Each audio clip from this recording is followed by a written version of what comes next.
많은 여기 들어오신 분들한테는 익숙한 단어, 그리고 여기에 처음 오시거나 이제 좀 신앙생활을 해보려고 하는 사람들에게는 좀 이제 낯설은 단어가 될 수 있는 이 휴거에 대해서 좀 얘기를 해드리려고 합니다. 음. 여러분, 휴거에 대해서 좀 아시나요? 휴거라는 단어가 성경에 있지는 않아요. 휴거라는 단어가 성경에 있지는 않고, 성경 데살로니가 전서 4장에 이런 말이 나와 있어요. 주께서 호령과 천사장의 소리와 하나님의 나팔 소리로 친히 하늘로부터 강림하시리니 그리스도 안에서 죽은 자들이 먼저 일어나고 그 후에 우리 살아남은 자들도 그들과 함께 구름 속으로 끌어올려져서 공중에서 주를 영접하게 하리니 그리하여 우리가 항상 주와 함께 있으리라 라는 말이 나와요. 또 이와 비슷한 구절들도 되게 많이 있어요. 오늘 이 시간에는 다 그런 구절들을 다 볼 수는 없고요. 어쨌든 공중휴거죠. 공중휴거. 사람의 몸이 공중으로 올라간다라는 그 단어를 써가지고 이제 휴거라는 단어를 쓰거든요. 휴거라는 것. 근데 이 휴거라는 단어가 왜 중요하냐면은 이 데살로니가 전서 4장 말씀만 본다 할지라도 어떤 얘기가 나오냐면은 먼저는 이 하늘에서 어떤 소리가 들리냐면은 주께서 천사장의 소리가 들리고요. 그리고 하나님의 나팔 소리가 들린대요. 그리고 친히 하늘로부터 강림하시리니 누가요? 하나님이 강림하시는 거죠. 그러니까 이것만 봐도 얼마나 기다리고 소망하던 일입니까?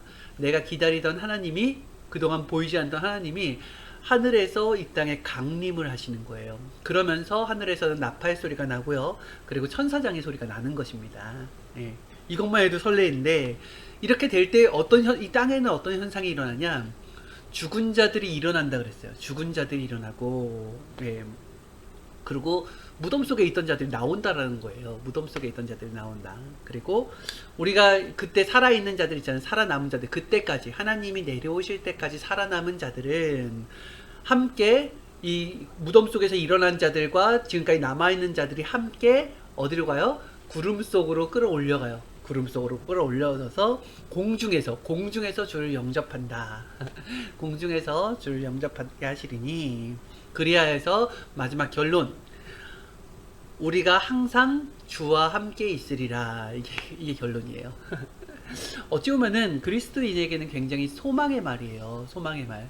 그런데 이 자체를 지금 현실에 대입해 봤을 때는 굉장히 그런 어떤 이상적인 내용이죠. 비현실적인 내용이죠. 그러니까 사람들이 휴거라는 부분, 이 그리스도인조차도 이 휴거라는 부분이 정말 일어날 수 있을까라는 그런 생각을 하고 있는 거예요. 마치 예수님이 살아나신 것처럼, 부활하신 것처럼, 아니면은 병든 자가 고쳐지고 눈먼 자가 일어나고 막 이런 것들처럼 휴거라는 것이 나한테 당장 일어날 수가 있을까 하면서 그 당시에 있었던 비현실적인 일이겠지라고 생각하면서 막연하게 살아가는 사람들이 있다라는 것입니다. 그런데 성경에는 거짓이 없어요. 거짓이 하나도 없습니다. 이것이 이루어진다라는 것입니다. 이루어진다라는 것. 성경을 지금까지 제대로 알고 왔다고 한다면은 한 가지의 오차만 없으면은 모든 것들이 풀려질 수 있어요. 성경에 대해서 하나님의 관점이 있고 우리의 관점이 있다고 했죠. 인간은 육신으로 살아가고 있기 때문에 육신에 집중을 하게 되고요. 하나님은 영을 목적으로 육신을 창조했기 때문에 영에 관심을 두고 있어요. 이것만 여러분 제대로 아신다고 한다면은 하나님이 어떠한 마음에서 성경을 쓰셨는지를 정확하게 알 수가 있습니다. 하나님은 영적인 입장에 하나님은 이 육신이 필요 없어요. 저의 이 육신이 필요가 없습니다. 만약에 이 육신이 필요하다고 한다면 늙게 안 만들죠. 이걸 왜 늙게 만들어요? 영원히 탱탱하게 만들겠죠. 그죠? 육신은 한 기간이 있는 거예요. 영은 영원한 기간이고요. 그래서 육신은 한 기간이 있으니까 태어나서 성장해서 늙어가는 것까지가 한 기간인 거예요. 근데 이것의 목적은 뭐라고요? 이것의 목적은 바로 영이 성장하는 거예요. 하나님과 함께 영원히 살 수 있는 영을 육신에 있는 동안에 성장을 시킨다라는 거예요. 과일도 마찬가지예요. 과일에 보면 껍데기가 있죠. 이 껍데기가 있어요. 이 껍데기가 존재하는 이유는 이 알맹이를 성장시키기 위한 거란 말이에요. 이 껍데기의 이유는 알맹이를 성장시키기 위해서. 그래서 그날의 주인이 왔을 때는 알맹이를 가져가지 껍데기를 가져가지 않습니다. 그래서 알맹이가 가져가는 현상을 이 데살로니가 전서, 고린도 전서에 써놓은 거예요. 알맹이를, 하나님이 어떻게 이 알맹이를 취해 가시는가. 그럼 보세요. 어떤 내용인지 알려드릴게요.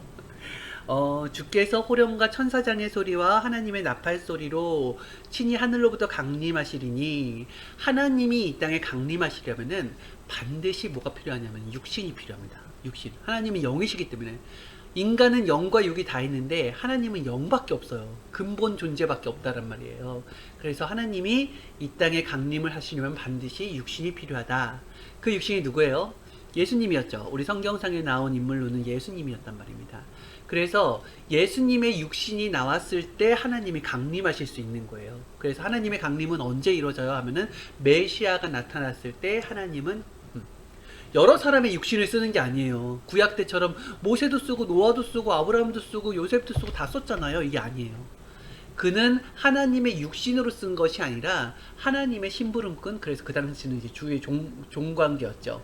이 육신이 온전하지 않아도 하나님이 쓰고서 쓴다라는 것보다 이 육신을 시켜서 심부름을 하게 했다라는 거죠. 하나님의 일을.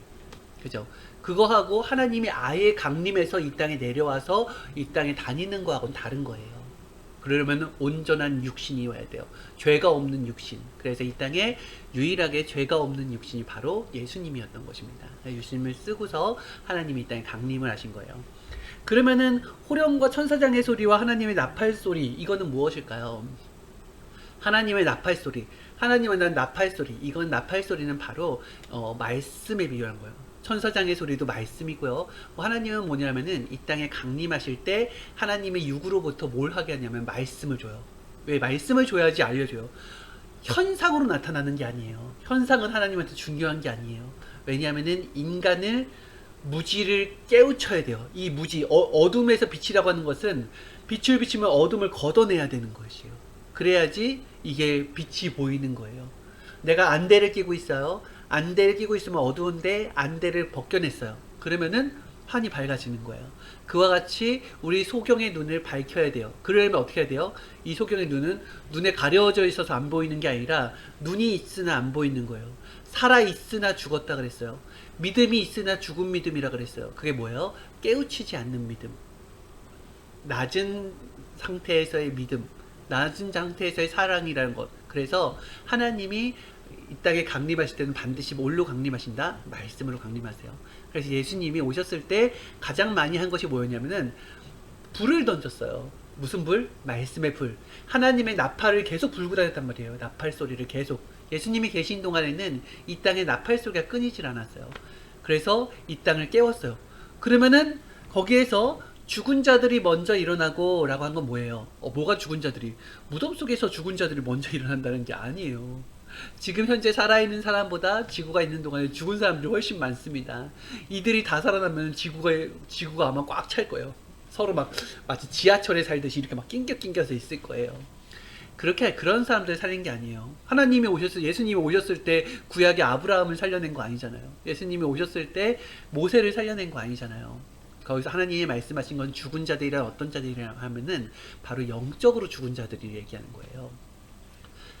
영적으로 죽었다는 건 뭐예요? 아담과 하와가 하나님을 잘 믿고 있다가 사탄의 말을 듣고서 있을 때 뭐가 되냐면 하나님과 단절됐다 그랬어요. 하나님은 그때 네가 그것을 따먹는 날에는 정령 죽으리라 했는데 육신은 안 죽었단 말이에요. 하나님이 말씀하시는 최고의 죽음은 뭐냐면은 육신은 죽게 창조했기 때문에 육신이 죽은 것이 하나님 문제가 아니에요. 뭐냐면은 육신은 살았으나 영적으로 죽은 게 문제였죠. 하나님이 죽었다라는 표현은 뭐냐면은 너와 내가 단절됐다. 너와 내가 말씀의 소통이 단절됐다라는 걸 죽었다고 표현을 하는 거예요. 사랑하는 남자와 여자가 있는데 같이 한 집에 살고 있는데 서로 대화를 안 해요. 그리고 따로 생활하고 있어요. 그러면 이게 사랑하는 자의 그런 행복한 하우스가 될 수가 있습니까? 서로 대화하면서 사랑을 나누고 서로의 속마음을 알아주면서 위해주고 아껴주고 이렇게 해주는 거잖아요. 그와 같이 하나님과 인간 사이에 통할 수 있는 것이 바로 진리의 말씀인데 그게 단절된 거예요.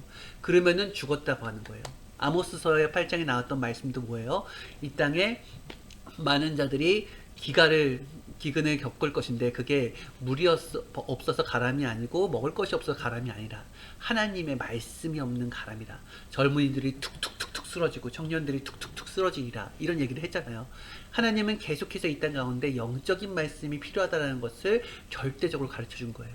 그래서 그리스도가 오셨을 때 하나님이 이 땅에 강림하셨을 때 죽은 자들이 살아난다는 건 뭐냐면은 심령이 죽고 생각이 죽은 자들, 그리고 살은 것처럼 육신은 막 돌아다니나 생각이 죽었어요. 진리와 끊어져서 하나님과 해서 영적으로 삐쩍 말라있는 자들이 살아난다라는 거예요.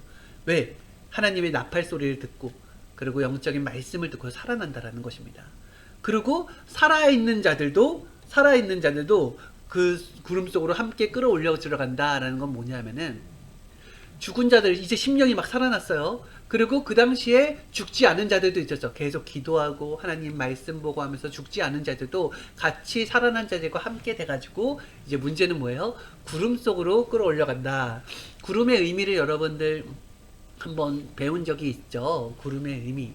왜냐하면 하나님이 말씀하실 때 뭐냐면 내가 구름 타고 올 것이다 그랬어요.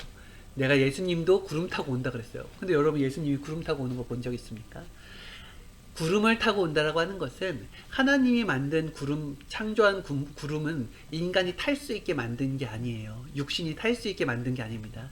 구름의 원리를 보면은 이게 수증기가 되어서 물방울 맺혀가지고 뭉게 보이는 것으로 여러분 이제 과학을 배워서 시대가 발전해서 이 구름의 원리를 알지 않습니까? 하나님이 만든 건데 하나님은 원리를 모르고 우리가 어렸을 때처럼 저거 타고 다녔으면 좋겠다 이렇게 상상할까요? 그게 아니라 하나님이 구름이라고 표현을 한 것은 무엇이냐면은 이 세상을 바다라고 비유를 하는 게 되게 많아요. 성경에 보면은. 그리고 하나님을 태양, 진리를 태양에 비유한 내용이 많단 말입니다.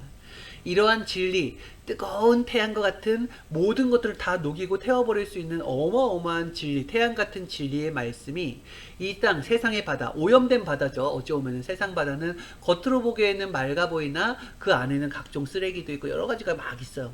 이 바닷물이 깨끗해지는 방법이 있어요. 그게 뭐냐면은 하나님의 진리의 말씀, 태양이 뜨겁게 비추면은 거기에서 깨끗한 입자가 하늘로 올라가게 됩니다. 깨끗한 입자가. 그러면서 하늘에서 정점에서 뭉쳐요. 그러면 그게 이제 구름이 되는 거죠. 그렇게 하얀 구름이 되는 것입니다. 깨끗한 구름이에요. 깨끗한 구름. 어두운 구름도 있잖아요. 그거는 이제 농도가 짙어진 구름이지 그게 더러운 물이 올라간 게 아니에요. 올라간 건 깨끗한 입자예요. 깨끗한 입자. 그게 얼만큼 농도가 짙느냐에 따라서 그게 색깔을 나타내는 것이지 구름 자체는 깨끗한 것입니다. 구름 자체는. 하나님이 이렇게 비유를 한 거예요. 태양 같은 진리, 이걸 진리의 말씀이라고 하고요. 하나님의 말씀을 표현했을 때 하나님의 말씀이 이 땅 가운데 비추게 되면은 수많은 사람들 중에서 이 말씀에 반응하는 자들이 있어요. 어떤 사람은 진리의 말씀 자기 귀를 막고서 듣지 않겠다 하고서 딴 데로 가는 사람이 있는가 하면은 하나님의 말씀이 이 땅 가운데 비쳤을 때 자기가 잘못 살았군요. 아, 내가 이렇게 했어야 되는데 맞아. 말씀으로 내가 잘못했다는 걸 회개하고 나 깨끗이 되고 싶어요. 하나님 제가 어떻게 하면 될 수 있을까요? 형제를 용서할까요? 제가 죄 지은 건 어떻게 할까 하면서 회개하면서 깨끗해지는 말씀으로 자기를 깨끗게 만드는 사람들이 있어요. 그런 사람들은 세상에 있는 사람들처럼 살고 싶지 아니하고 하나님의 주관권 하에서 하나님의 말씀을 들으면서 자기를 고치면서 살고 싶어하는 사람들입니다. 그래서 이렇게 뭉치게 돼요. 이렇게 뭉치게 되고 세상은 세상대로 뭉치게 되고 하나님의 말씀에 반응한 사람들은 이렇게 하나님의 말씀으로 뭉치게 됩니다. 그것이 예수님 시대 때는 바로 유대인들이었다라는 거죠. 그나마 수많은 자들이 각종 우상을 섬기면서 자신의 유익을 위해서 우상을 섬기면서 자신의 가르침을 막 정신을 넣어줬을 때 하나님의 말씀을 믿고 하나님의 말씀대로 살려고 뭉치는 사람들이 바로 유대인들이었다는 거예요. 유대인도 뭐 더 분석하면 거기에 뭐 죄 짓는 사람도 있고 안 좋은 사람도 있죠. 하지만 전체적인 평균적으로 했을 때 유대인이 하나님을 믿으면서 자신을 바꿔가려고 하는 몸부림치는 유일한 민족이었더라. 그래서 하나님은 이 유대인들이 하나님의 영적인 저 하늘나라에서 봤을 때는 유대인들이 깨끗한 구름과 같았던 거예요. 그래서 성경에 보면은 구름같이 모여든 허다한 증인들 그랬어요. 이렇게 모여요. 그래서 이들이 계속 하나님의 말씀으로 자기가 계속 깨끗해지는 거예요. 계속 순화가 되는 거예요. 성장을 하는 거예요. 깨끗함으로 성장하는 거. 그러면서 계속 성장을 하니까 점점 시간이 갈수록 깨끗해지는 거죠. 점점. 그러면서 구약의 4,000년을 오면서 계속해서 자신의 버릴 것을 버리고 모순들을 고치면서 오다가 이제 구약 4,000년이 끝나고 어느 정도 수준이 올라가고 깨끗해졌다고 했을 때 하나님이 이 어디 속에서 예수님을 저 어디 다른 이방 나라에서 태어나게 하지 않고 깨끗한 조건을 세운 유대인 가운데서 태어나게 했다라는 거예요. 그래서 예수님은 뭘 타고 온 거예요? 유대인이라는 구름을 타고 온 거예요.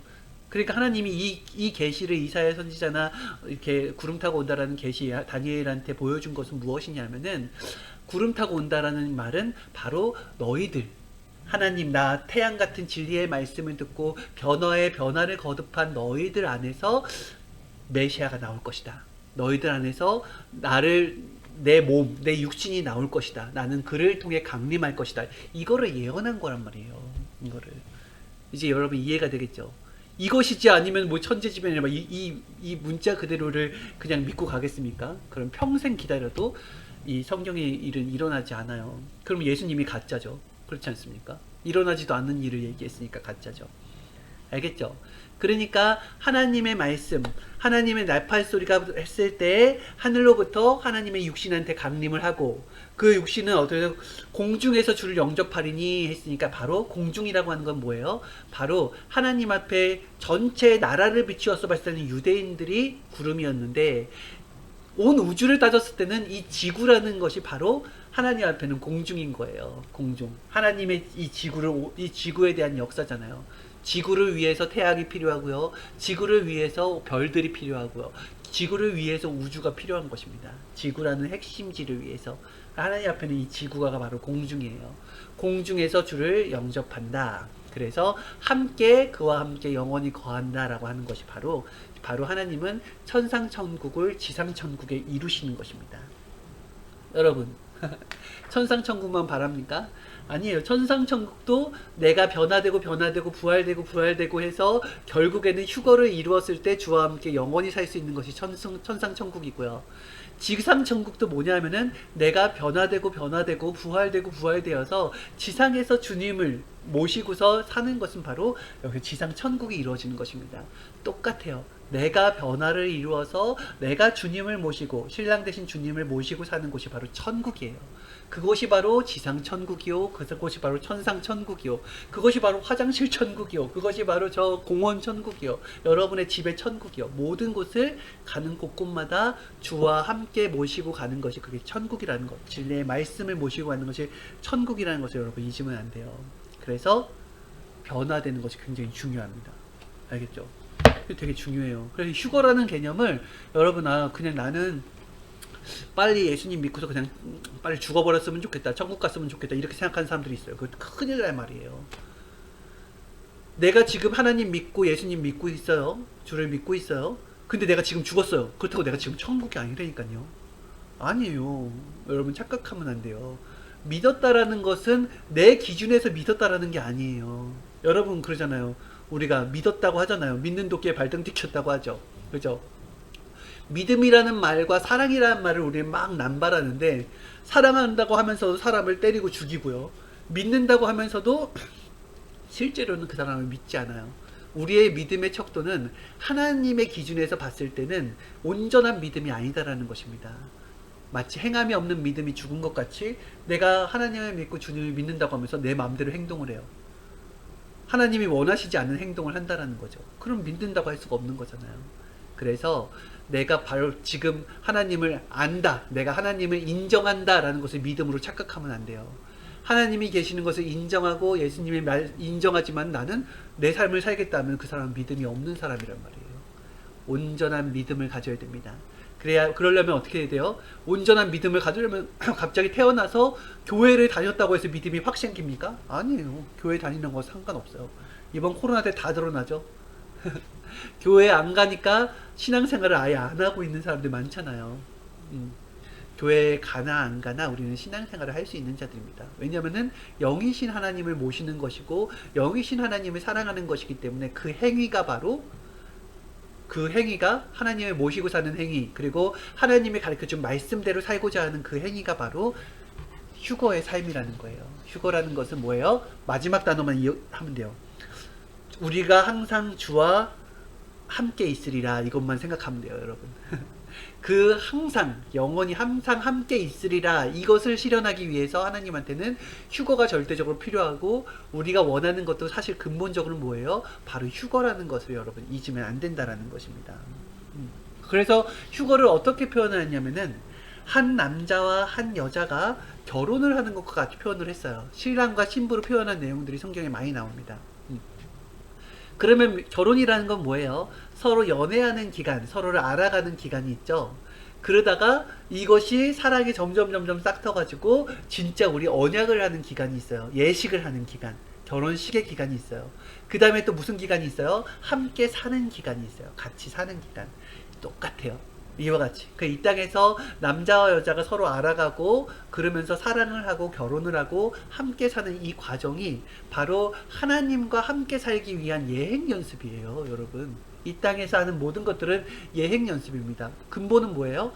내 진정한 신랑인 하나님을 발견하기 위한 거예요. 그래서 내가 남편과 결혼을 했잖아요. 여러분의 사랑하는 자들과 결혼했잖아요.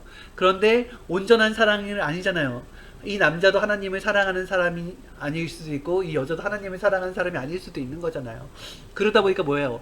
서로의 모순이 나오게 되니까 사랑해서 결혼해서도 싸우고 다투고 서로를 못 믿어주고 그러지 않습니까? 그것이 뭐냐면은 인간의 선택에 대한 책임을 지는 거죠. 그러면서 뭘 배우냐면 사랑을 배워요. 옛날에는 내가 좋아하는 사람들만 사랑을 했는데 분명히 내가 좋아서 선택을 했는데 그 사람의 모순이 보여요. 근데 그것까지도 사랑을 할 수 있는 거예요. 예수님처럼. 예수님도 이 땅에 유대인들을 선택했고 이 땅에 사람들을 선택을 했는데 그들의 모순이 있다 할지라고 해서 그들을 버리는 게 아니라 그들의 모순을 위해서 함께 조건을 세워주고 함께 고통을 받아주고 참아주고 기다려주고 성장하고 깨닫고 올 때까지 이렇게 하면서 그러한 위대한 사랑을 실천한 거예요. 맞죠? 우리도 가벼운 사랑을 하다 끝나는 게 아니라 하나님처럼 예수님처럼 주님처럼 그 사랑의 연단을 통하여서 더 온전한 사랑에 계속해서 이르는 거예요. 하나님을 사랑할 수 있는 단계까지 이르는 거예요. 인간을 하나님을 사랑할 수 있으려면 적어도 이 땅에서의 원수까지는 사랑할 수 있어야 되는 거죠. 그 수업까지 계속 나의 마음을 넓히고 생각의 수준을 넓히고 인내의 수준을 넓히고 그리고 사랑의 수준을 넓히는 거예요. 이러면 좀 이해가 되십니까? 네, 그래서 휴거는 한 남자와 한 여자가 결혼하는 것과 같다. 근본을 알아야 돼요. 자기의 주소를 알아야지, 자기가 사는 집을 알아야지 그것 자체는 기본인 것이잖아요. 그와 같이 휴거에 대해서 반드시 알아야 돼요. 나는 신앙을 있는데 휴거는 뭔지 모르겠어. 이거는 근본을 모르는 자하고 똑같아요.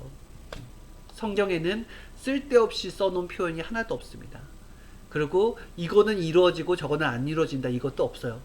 하나님 성경에는 0.00001%도 거짓이 없어요. 성경은 하나님 그 자체예요. 그거 사람이 조작해서 쓴 거 아니야. 그거 자체가 하나님을 불신하는 거하고 똑같아요. 하나님의 역사예요. 하나님이 운영하시는 지구예요.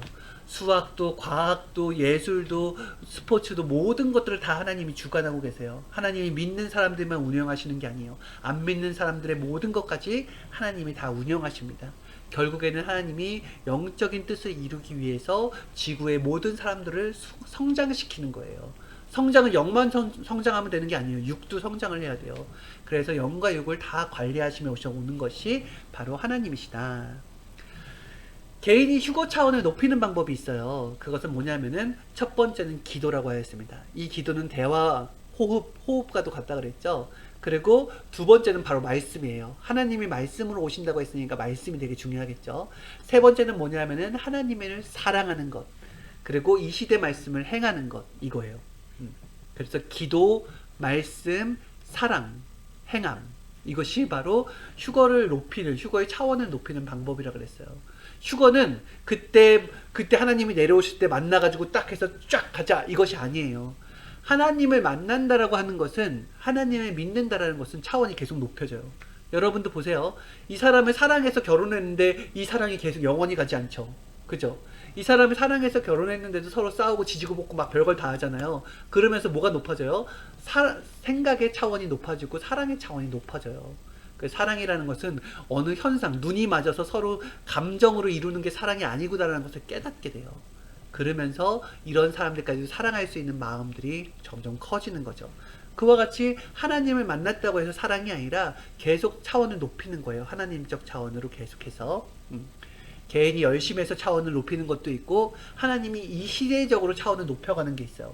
시대적으로 차원을 높여가는 것은 구약이 끝난 다음에 신약을 선포하시고, 신약이 끝난 다음에 성약을 선포하시는 게 이렇게 시대적인 차원을 높이는 거예요. 그리고 또 뭐냐면은 매 년마다 말씀을 주세요. 매 년마다 사실은 매일같이 말씀을 주시는데 어떤 틀이 있어요. 표가 있잖아요. 매년 1월에 시작할 때 주시는, 하나님이 주시는 올해의 방향은 이것이다 라는 것이 있죠. 그게 바로 차원을 높이는 거예요. 이번 올해 2021년도의 방향은 뭐냐면은 영육 새롭게라는 그 표어를 주신 거예요. 그래서 올해는 새롭게 하는 자가 차원을 높이는 자가 되는 거예요. 이렇게 전체적인 차원을 높이는 방향도 주시는 것입니다. 결국 성부, 성자, 성령 삼위일체의 말씀을 얼마나 듣고 그를 사랑하기 위해서 나를 고치고 깎고 닦고 만들면서 차원을 높이느냐에 따라서 그 점수에 따라서 휴거가 되는 거예요. 휴거는 결론이에요. 이 결론은 뭐예요? 주와 함께 사는 것, 주를 모시고 사는 것. 내가 필요할 때만 쓰고서 잠깐 딴 데 뒀다가 또 다시 필요할 때만 쓰는 것, 이거 아니에요. 이걸 사랑이라고 할 수 없어요. 사랑은 항상 같이 있는 거예요. 항상 같이 있는 것. 그래서 그 등불, 신랑 신부가 있을 때, 신랑이 왔을 때 신부들 열처녀 비유가 나오죠. 열처녀가 뭘 등불을 준비 안 해가지고 다섯 처녀는 등불을 준비했고 다섯 처녀는 등불을 준비하지 않았다 그랬잖아요. 이 등불이 뭐냐면은 신랑을 맞이하는 데 있어서 가장 중요한 거예요. 그게 바로 뭐냐? 이 등불은 사랑이다 그랬어요. 사랑. 신부는 무조건 사랑의 등불로서 준비해야 되는 거예요. 하나님을 믿는데 사랑 없이 믿을 수 있어요? 있어요. 여러분 뭐 사람들이 미신을 믿는, 각종 미신을 믿을 때 그런 미신들을 사랑해서 믿습니까? 자기의 목적을 이루기 위해서 그 미신을 믿는 거잖아요. 그리고 미신아 그런 우상 앞에 절하면서 자신의 그런 어떤 유익이나 자신이 해를 받지 않기 위해서 그렇게 미신을 섬기는 거 아닙니까? 그걸 미신을 사랑해서 믿는다고 할 수가 있나요? 아니죠. 그와 같이 하나님을 미신 믿듯이 믿는 사람들이 있어요. 그거 안 돼요. 하나님을 사랑으로 믿어야 돼요. 사랑으로. 그래서 휴거라는 단어가 굉장히 중요합니다. 사랑에서 휴거예요. 사랑과 휴거가 한 짝입니다. 하나 일체입니다. 사랑에서 휴거된다. 그래서 하나님을 위해서 간절히 기도하는 것도 사랑해서, 하나님의 말씀을 듣고 그 말씀에 따라서 실천하려고 몸부림치는 것도 사랑해서, 하나님을 사랑해서 형제를 사랑하는 것도 하나님을 사랑해서, 모든 것들이 사랑의 등불이 있어야 된다는 것을 여러분 잊으면 안 돼요. 이것이. 알겠죠? 그래서 휴거의 개념은 이 그리스도인으로서, 하나님을 믿는 사람으로서 굉장히 중요한 개념입니다. 이거 빼고서 천국에 가는 사람은 없어요. 짧은 시간이지만은 이거 휴거에 대한 얘기를 해줬습니다. 여러분 잘 지내고, 이번 주는 또 그러한 기간이니까 휴거를 더 생각하면서 주님과의 사랑의 차원을 높이는 저 여러분들이 되었으면 좋겠습니다. 안녕히 계세요.